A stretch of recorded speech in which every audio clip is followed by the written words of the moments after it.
रामायण में ऐसे कई किस्से हैं जो भक्त और भगवान के मनोरम प्रेम और आस्था को दर्शाते हैं। भगवान के प्रति भक्त की असीम भक्ति, अडिग विश्वास और निश्चल प्यार को दिखाते हैं।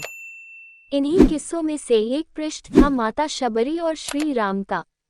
रामायण में इस बात का उल्लेख मिलता है कि श्री राम ने माता शबरी के भक्तिभाव में खोकर उनके झूठे बेर खाए थे, लेकिन गौर करने वाली बात यह है कि लक्ष्मण जी को माता शबरी का श्री राम के प्रति यह भाव भाया नहीं था। इस घटना से वह इतने क्रोधित हो गए थे कि उन्होंने श्री राम की आज्ञा भी न मानी।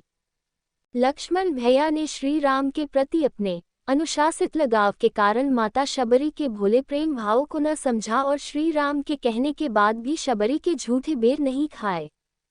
फिर कैसे शबरी के उसी बेर के कारण लक्ष्मण जी की युद्ध में बची थी जान।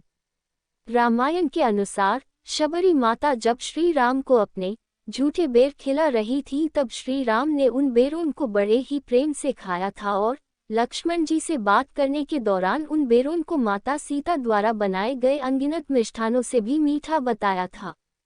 ये सुन लक्ष्मण जी विचलित हो उठे थे कि उनकी माता समान भाभी के लिए श्री राम ये सा कर रहे हैं। इसलिए लक्ष्मण जी ने गुस्से में उन बेरों को हाथ तक नहीं लगाया था, लेकिन जब श्री राम ने लक्ष्मण जी से बेर खाने को कहा तो उन्होंने एक बेर श्री राम के हाथों से लिया और उनकी नजरों से बचाकर इतनी दूर फेंक दिया कि वह बेर द्रोणगिरी पर्वत पर जा गिरा।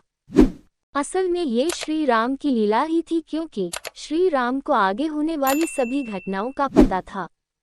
श्री राम को पता था कि आगे चलकर उनका युद्ध रावण से होने वाला है और इसी युद्ध में रावण पुत्र मेघनाद और लक्ष्मण भैया का भयंकर संग्राम छिड़ेगा। इसलिए उन्होंने लक्ष्मण द्वारा जानबूझकर माता शबरी के बेर को द्रोणगिरी पर्वत पर फिकवाया था।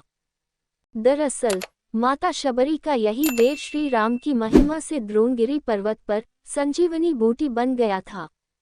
इसी संजीवनी बूटी को हनुमान जी तब लेने पहुंचे थे जब मेघनाद से युद्ध के दौरान शक्ति लगने के कारण लक्ष्मण जी मूर्छित हो गए थे और उनके प्राण संकट में आ गए थे।